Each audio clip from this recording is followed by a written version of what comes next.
Бул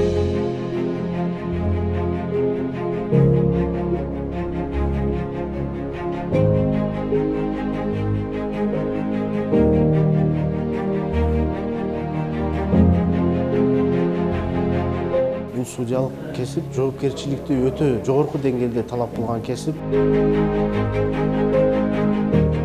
Соттук актыны кабыл алуу сырттагы адамдарга жеңил көрүнгөнү менен канчалаган ойлор келет судьянын башына.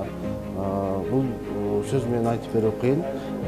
Андыктан бул кесип баары жоопкерчиликтүү, ары калыстыкты өтө терең талап кылган кесип болгондуктан мыйзамдуулукту туу тутуп кабыл алынган соттук акт кайсы учурда болсун бардык жерде мыйзамдуулукту көрсөткөндүктөн ак болуп көрүнөт.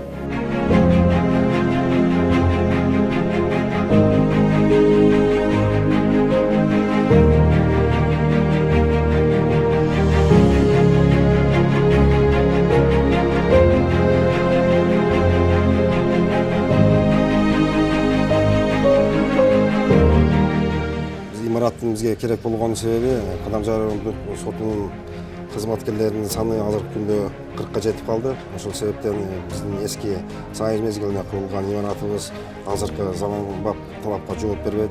2018 жылдын декабрь айында тендер өткөрүлүп курулуп жатат.